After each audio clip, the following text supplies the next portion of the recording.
A new World Trade Organization fisheries subsidies was released later last year in 2025, and it talks about subsidies, fisheries subsidies, and it's supposed to help with transparency, help with controlling the amount of subsidies that are given in the fisheries industry. But the problem is the fight is not over. We are still funding the problem. And if you like this episode of the How to Protect the Ocean podcast, consider following this show so you get ocean news every weekday. So just hit that follow button right now so you don't miss tomorrow's story. All right, let's talk about what happened. In 2022, the World Trade Organization adopted the first phase of a fisheries subsidies agreement. And in 2025, it adopted the second phase, which was kind of cool. The agreements target subsidies linked to illegal, unreported, and unregulated fishing, often called IUU fishing. That's what I'll refer to it the rest of this episode. It provides subsidies for vessels engaging in IUU activities and for fishing of overfished stocks under certain conditions. However, it does not yet fully address subsidies that drive overcapacity and fleet expansion.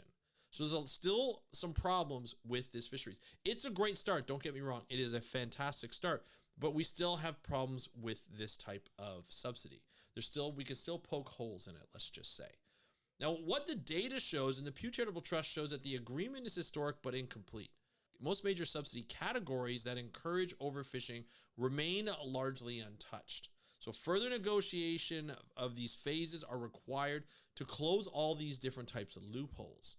So the government's provided, in a Nature study in 2019, governments provided an estimated $35 billion USD per year in fisheries subsidies globally. Roughly 2/3 of that total is considered capacity enhancing or harmful. We'll talk about that in just a moment. So fuel subsidies are among the most significant contributors to overfishing pressure. And again, we're going to get into that in a minute. So from the Organization for Economic Cooperation and Development, we saw that fisheries support remains uneven across countries. So there's a problem with equity around there. The reform progress is inconsistent, and transparency is reporting subsidy flows that still varies widely. So here's the problem with these subsidies, right? When you have these capacity enhancing subsidies, it allows fleets to fish farther. So basically what it's doing is it'll give tax write-offs or write-offs on gas. It'll allow for, more boats to go further.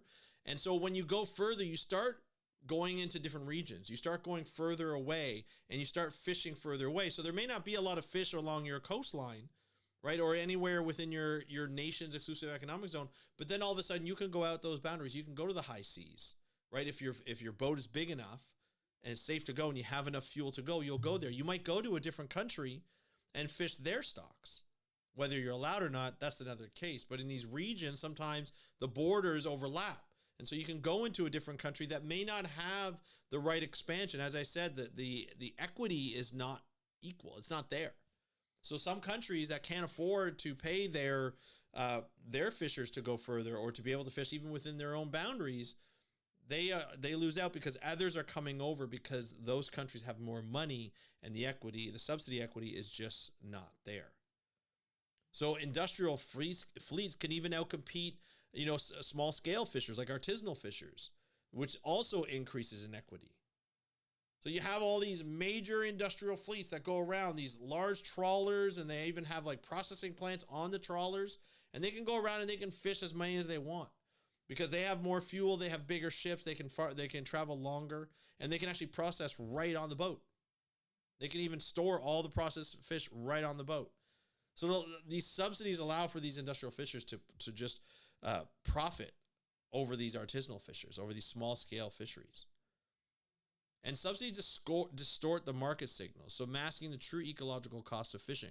So essentially, if you start to subsidize boats and subsidize fishers to go out further, to go out longer, to have bigger boats so they can go out further, then they'll come back with a lot of fish, and they'll be like, oh, you know what? The fisheries economy is doing really well because they're catching more fish. But over the long run, you have all these problems ecologically. The fishery stocks will collapse. They're overfished. The food web will collapse or it'll change because the prey that was originally caught by those fish species, now overfished, are just gonna blossom. They're gonna go out of control. It's gonna change the way the food web is, and food webs change. It happens. But when humans cause that change, we're not ready for the consequences of that change. The ocean will be there and it'll survive okay. But from a fisheries perspective, we start to fish smaller pelagic fish, and they're not as economical. It takes longer to catch them and stuff, and then we'll start fishing down the food chain, and that's not good. So if governments pay to expand fleets while claiming to rebuild stocks, policy and science are moving in opposite directions. So it's just like yesterday's episode when we talked about, political will just being like, you know what, we're just going to subsidize this fishery so that you can go out there and we can make it look like we actually have a lot of fish. But that's only going to last for a certain amount of time. And depending on the country, some countries may not care. We know certainly there's certain administrations that really just don't care.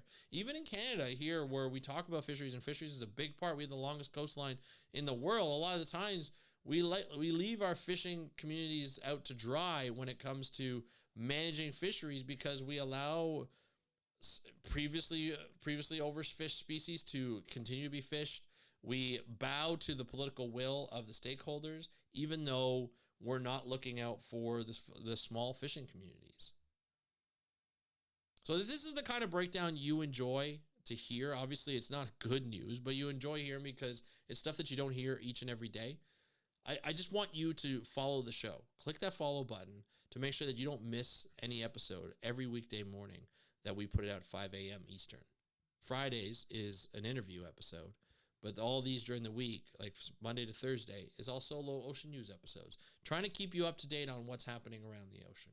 So the overall picture, the bigger picture in this story today, on this episode, is that fisheries populations cannot fully recover if fishing pressure is artificially propped up by public money. This is taxpayer money.